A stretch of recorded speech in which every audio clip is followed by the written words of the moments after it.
And ఒక ఆడపిల్లని ఏడిపిస్తే గుర్తుపెట్టుకోండి, భారతదేశ చరిత్ర ఒక రామాయణం వచ్చింది అంటే రావణాసురుడు సీతను ఎత్తుకెళ్తే వచ్చింది, ఒక ఆడపిల్ల ఏడిచింది. ద్రౌపది వస్త్రాపరణం చేశారు. మహాభారత యుద్ధం అయింది, మర్చిపోకూడదు. ఇది భారతదేశంలో ఇది ఎవరూ మర్చిపోకూడదు. అంటే ఆడవాళ్ళని ఇట్లాగా వంచనపూర్వకంగా వంచిస్తే దాని పరిణామాలు యుద్ధాలుగా దారితీస్తాయి. కాబట్టి ఆడవాళ్ళు జాగ్రత్తగా, మన ఆడవాళ్ళు హిందూ ఆడపిల్లలు చాలా జాగ్రత్తగా ఉండాలి. ఎందుకంటే రేపు నువ్వు ప్రేమ పేరుతో వెళితే దేశానికి ఫస్ట్ నీ ఇంటికి ద్రోహం చేసిన దాన్ని అవుతావు, నీ తల్లిదండ్రులకి ద్రోహం చేసిన దాని అవుతావు, నీ తోబుట్టులకి ద్రోహం చేసిన దాని అవుతావు, తర్వాత నీ కుటుంబానికి ద్రోహం చేసిన దాని అవుతావు. ఎందుకంటే నువ్వు ముస్లింని ప్రేమించి వివాహం చేసుకుంటే నువ్వు మళ్ళీ ఈ ఇంటికి వచ్చి ఒడిబియ్యం పోసుకోలేవు, పూజలోని పార్టిసిపేట్ చేయలేవు, ఏమీ చేసుకోలేవు. వాడు జైనిస్తాడంటే వాడు కొంతదాకా జైనిస్తాడు, తర్వాత నేను జైనివాడు. సత్యావంటి తురక ప్రకారంగా నేను పూడుస్తాడు, హిందూ ప్రకారంగా పూడ్చాడు. గుర్తుపెట్టుకోండి, నువ్వు నిజంగా ఇస్లాంలోగానే నువ్వు నిజంగా ముస్లిం కావాలనుకుంటే భగవంతుడే సృష్టించాడు కదా నేను ఇస్లాం మతంలోకి, నేను ఎందుకు పుట్టించాడు. కాబట్టి నువ్వేదో చేయవలసిన కార్యం భూమి మీద ఉంటుంది. భగవంతుడు చెప్పి నేను భగవంతుడు పంపించాడంటే హిందూ కుటుంబంలో అంటే you are suppose to be in that. God knows pretty well what you are. నువ్వు ఎక్కడ ఉండాలి భగవంతుడు చెప్తున్నాడు. నువ్వు భగవంతుని ఎదిరించి చేసే పని కాదు ఇది. సో సో నువ్వు ఆలోచించాల్సిన విషయం ఏంటంటే నువ్వు ఇంకో దగ్గరికి వెళ్ళలేవు. So you have to understand this very క్లియర్గా. నువ్వు పూజలకి పునస్కారాలకి పనికి రాకుండా పోతావు, నీ కుటుంబాన్ని మోసం చేసిన దానివి అవుతావు, అలాగే సమాజాన్ని మోసం చేసిన దానివి అయిపోతావు, అలాగే సమాజాన్ని మోసం చేసే దేశాన్ని కూడా ద్రోహం చేసిన దానివి అవుతావు. ఎందుకంటే దోబీ కుక్కుతన్న ఘరకానా ఘాటుగా అటు కావు ఇటు కావు, ఏదైనా ఒక్క దాంట్లో. కాబట్టి మనం చెప్పేది చాలా క్లియర్గా ఉంది. లవ్ జిహాద్ అన్నది జరిగింది, ఎన్నో వందల ఏళ్ళగా జరిగింది.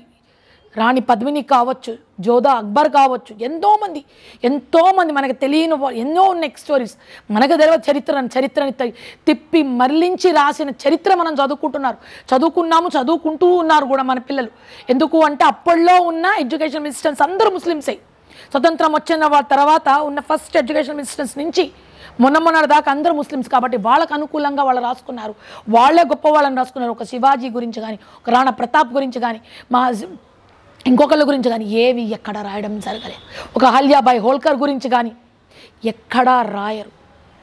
ఎందుకు అంటే మన గొప్పతనం గురించి, మన ఆడవాళ్ళ గొప్పతనం గురించి చెప్తారు. ఎంతసేపు ఏమంటారంటే మీ హిందూ హిందూస్లోని ఎన్నో దురాచారాలు ఉన్నాయి, మీకు దాన్ని ఏమంటారంటే సతీ ప్రథ ఉంది మీ హిందూ సమాజంలో. సతీ ఆడవాళ్ళని మొగుడు చచ్చిపోతే సతీ ఎక్కిచ్చేస్తున్నారు, దురాచారం. అదొక దురాచారం ఉంది మీ దాంట్లో హిందూస్లోని. అంటే మీ హిందూస్లోని బాల్య వివాహాలు ఉన్నాయి, ఎన్ని దురాచారాలు ఉన్నాయో.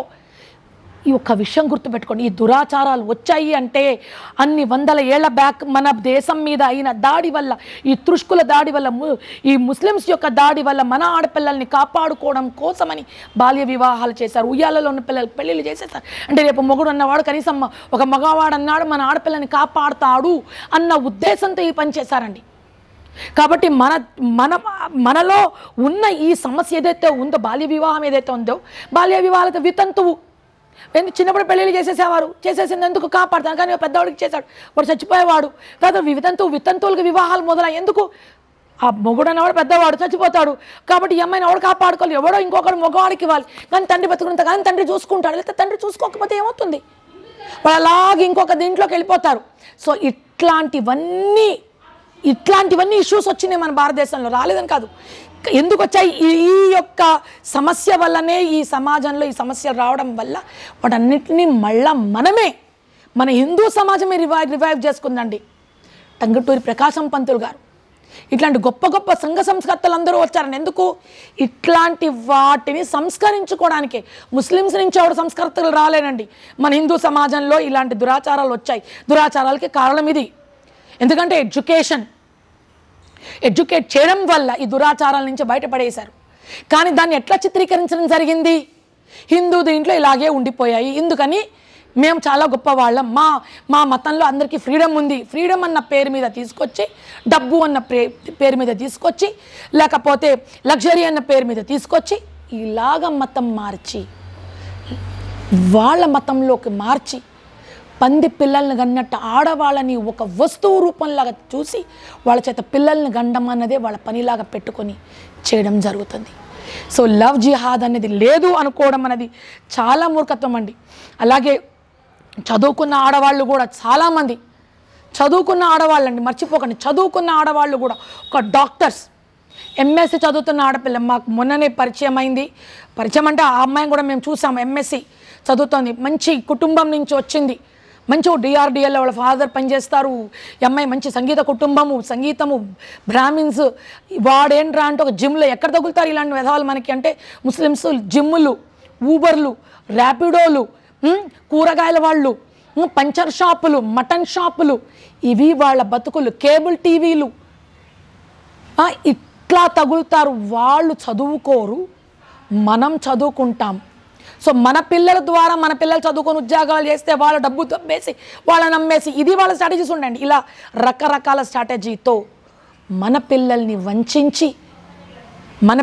వంచించి వాళ్ళ మతంలోకి మార్చుకొని మన జీవితాలను నాశనం చేస్తారు. కాబట్టి ఆడపిల్లలు తస్మాత్ జాగ్రత్త. కొడితే తిడితే అమ్మా నాన్ననే, బయట వాళ్ళు కారు.